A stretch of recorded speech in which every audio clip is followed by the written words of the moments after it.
So in the module number 4 we have started with the distributed databases. Then we have seen what do you mean by how the architecture look like.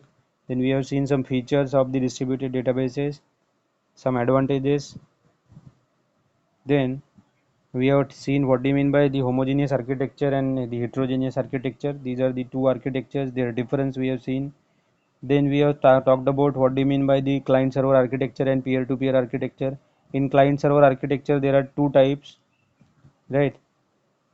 Single client and what I can say, single client and single server architecture, multiple client and single server architecture, multiple client and multiple server architecture, that we have seen. And what do you mean by peer-to-peer architecture, that also we have seen. Then we have talked about what do you mean by query processing in distributed data, DBMS, that we have seen every stage, parsing, query optimization, plan refinement, that all also we have seen.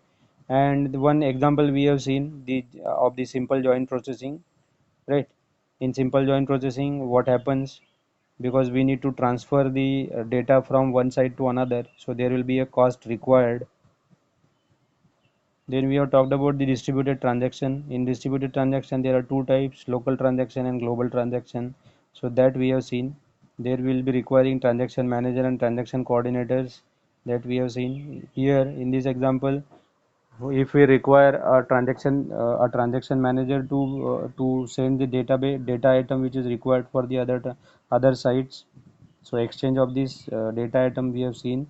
Then we have seen the distributed locking.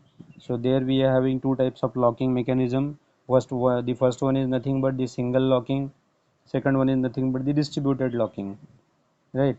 In single locking we will be requiring what, only one site will be chosen as a site coordinator, and it will be allocated a lock manager, and that lock manager will decide whether to grant the lock or whether to deny the lock. Then we have seen distributed locking. In distributed locking, each site will have its own local lock manager that will decide whether to grant the lock or whether to deny the lock. Then we have seen what do you mean by primary copy and what do you mean by replicas of that copy. Then we have seen there are two types of techniques are there for timestamping, either centralized techniques and distributed technique. So distributed timestamping and centralized timestamping, so that we have seen. Then we have talked about the recovery in distributed database. There we have seen 2PC, the two-phase locking protocol, and then today we have seen the three-phase locking protocol, 3PC. Okay, in 2PC we are having only two phases. The phase number 1 is voting phase and phase number 2 is decision making phase. And later on in three-phase locking protocol there are three phases: voting phase, pre-commit phase and commit phase. So that also we have seen today only: voting phase, pre-commit phase and decision making phase. Okay, so this is the end of your module number 4. Now we'll be starting with module number 5.